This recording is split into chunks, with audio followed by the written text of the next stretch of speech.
here. I'm going to go with the low hit, and he misses them. And Stefon Diggs goes right over, turns, and goes, there's nobody back here. I'm going. Touchdown. And I'm not going to sit here and criticize Williams of the Saints. I'm sure he feels bad enough. But that's why these coaches stress the fact of doing your job and technique. Because it could be one little mishap that costs you that game. And the bottom line is the Vikings shouldn't let it get to that point. They were up 17-0. Then went up by 21. Drew Brees brought them back. They shouldn't have let it get to that point. But the play was made. Williams misses. If Williams makes that tackle, the game's over. The Vikings don't have any more timeouts. They wouldn't have time to get to the line and spike it and kick a field goal. The game would have been over.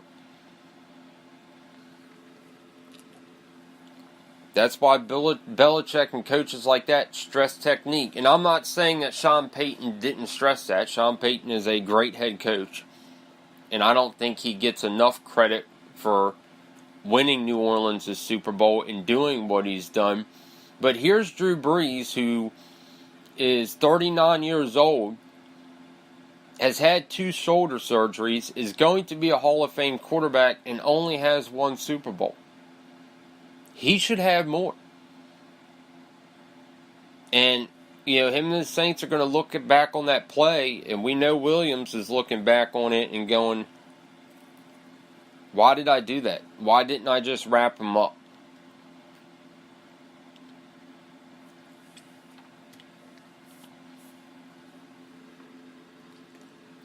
It cost him. But, congrats to Keenum and the Vikings and Stefon Diggs. They did their job and they got it done. Now, I hear some people talking about, well, you look at that game, Keenum, he threw up a couple of hoo-hoo plays and, they were prayers and they worked. Adam Thielen played out of his ass. And so did Case Keenum. And that's where I go back to this Vikings team. Ever since Bradford went down, kind of like Philly with Carson Wentz, nobody has took them serious and nobody has given them a chance. And they keep moving. And that play was a design play by Minnesota. Keenum said in an interview today with ESPN that the play was called 7 Heaven. And what it was designed to do, where it was going to go to Diggs the whole time. Whether he was open or not, it was going to go to him. And Keenum said that he saw a small window and he threw it. But what it was designed to do was Diggs catch it on the outside, turn, and get out of bounds. But when he turned, nobody was there. Williams missed a tackle. End zone, game over.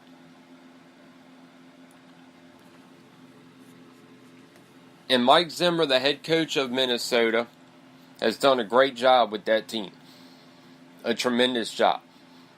A team that lost Teddy Bridgewater last season, lost Sam Bradford in the early part of this season, lost Dalvin Cook, who looked like he was going to be what Leonard Fournette has been for Jacksonville, was going to be Rookie of the Year, was going to be a big running back.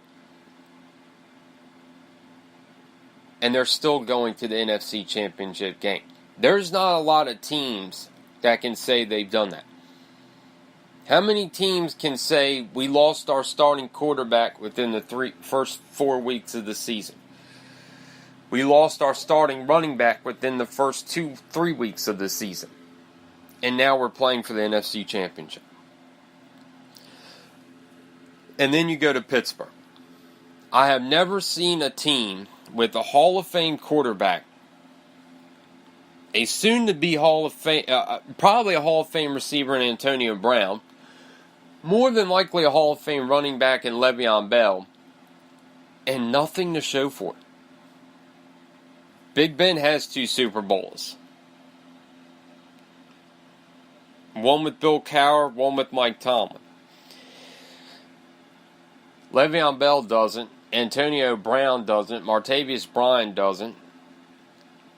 That's a team with so much talent, and they have nothing to show for it. And Mike Tomlin does not get enough criticism. He doesn't. If this was Marvin Lewis, if this was Bill Belichick, if this was anybody else, we would be ripping them apart for how they've handled that team.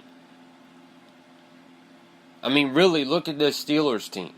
Look at the talent level that's there. And they have nothing to show for it. The Jags beat them twice this season at home. I believe the stat line was 72 from yesterday's game to when they trounced them in the regular season. It was like a combination of 72 points and over 600 something yards. Ridiculous. And then you have Ben, who looked like he was playing in spite of the coaching. He threw for 469 yards and 5 touchdowns. Now, you can sit there and say, well, 2 of them were backyard football. Well, that's what we were saying. You know, that's what people are saying about Case Keenum in that game against New Orleans. That some of his passes were backyard football. Just throw it up and hope that Thielen or Diggs gets it. And yes, those 2 on 4th down, both to Antonio Brown in the end zone. Was that backyard? Let me throw it as long. Yes, but Ben Roethlisberger, like him or not, he probably has the best deep ball in the NFL. And yesterday, he was playing well and out of his mind despite the mistakes that were made on the coaching end and on the defensive end. You let the Jags put up 45 on you. You let Leonard Fournette have over 100 yards and 3 touchdowns. You let Blake Bortles, who Chris Sims said was the 70th-something best quarterback in the NFL, have a decent game on you.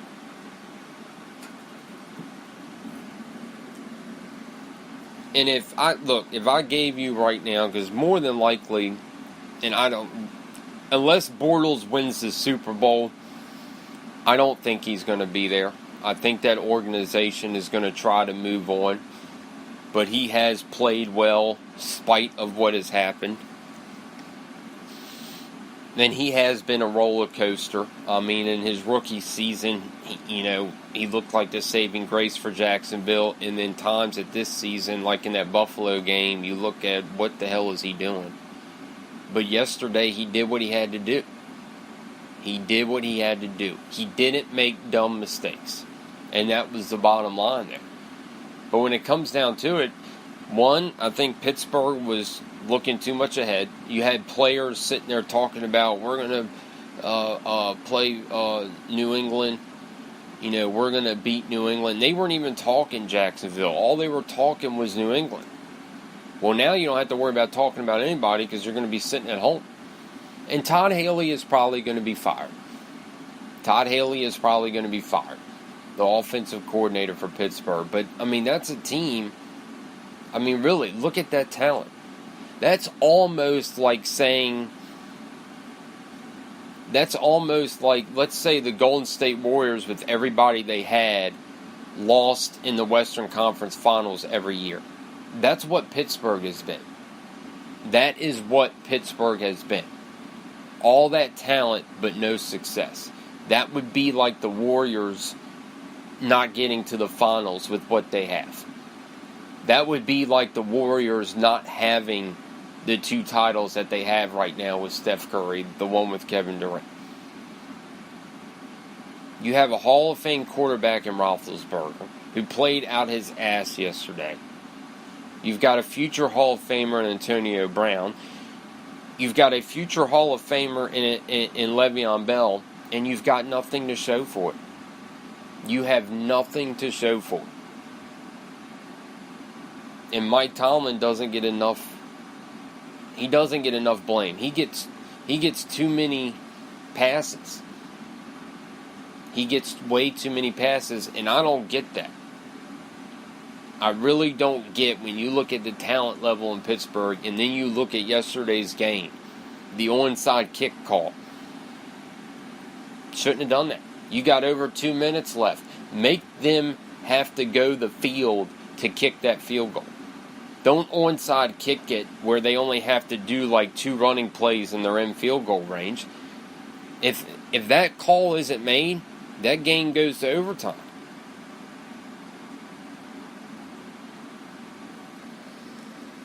And then, again, you look at Ben Roethlisberger and how he must feel. Now, granted, he has said that he will be there next season. He's not going to retire or anything. But how do you think he feels? He threw 2 touchdowns on 4th down. If those 2 passes don't happen, Jacksonville wins this game like 45-21. It would be a total blowout. Total blowout. Mike Tomlin does not get enough backlash. Nowhere close to what Belichick or somebody else on that level would get. Especially with the talent level there. And if I were Pittsburgh fans, I would be pissed off. All that talent and nothing to show for it.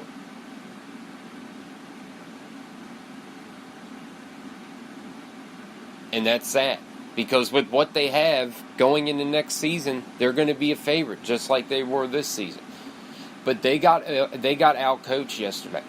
Doug Marrone in Jacksonville out-coached them. They made piss-poor decisions. Wasn't Roethlisberger's fault. Wasn't Antonio Brown's fault. They made piss-poor decisions. But that also shows of how that team is handled. Le'Veon Bell this week talking about we're going to play New England. We're going to go and beat New England. Not even mentioning Jacksonville. Not even acknowledging it. And then on top of it, a week before, he talks about if I get tagged again, I'm leaving. I'm not going to be here. That stuff affects a team. You don't hear that with New England. Why? Because Belichick keeps that shit in check. And he runs a tight ship, and he doesn't play around. That shows the control of that team and where that's at. When you have a running back talking about, I'm going to be gone next season if they franchise tag me. And then you have players not even acknowledging Jacksonville. All they're talking about is, we're going to go to New England and we're going to beat them. And I do think, I said when it happened, when New England beat them in Pittsburgh, that stuck with that team. And I think that affected them more than they want to admit.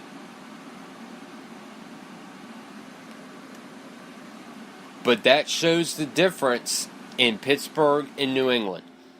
Pittsburgh has a lot of talent, especially on offense. They have 3 offensive juggernauts, 3 future Hall of Famers. And then they have a lot of internal issues and they have no control. New England has control.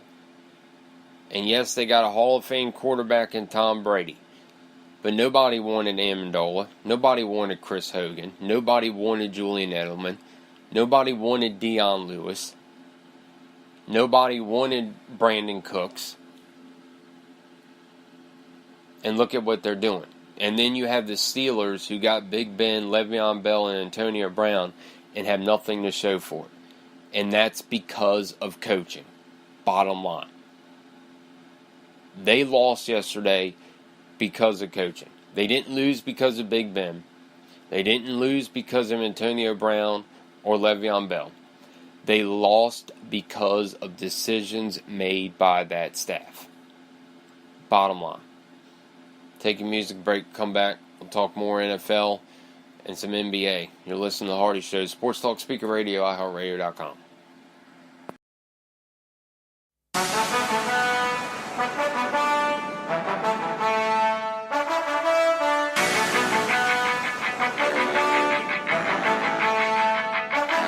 Coming unannounced, drag my nails on the tile. I just follow your sin, you can just follow my smile. All of your flaws are aligned with this mood of mine. Cutting me to the bone, nothing left to leave behind. You ought to keep me was a weapon I didn't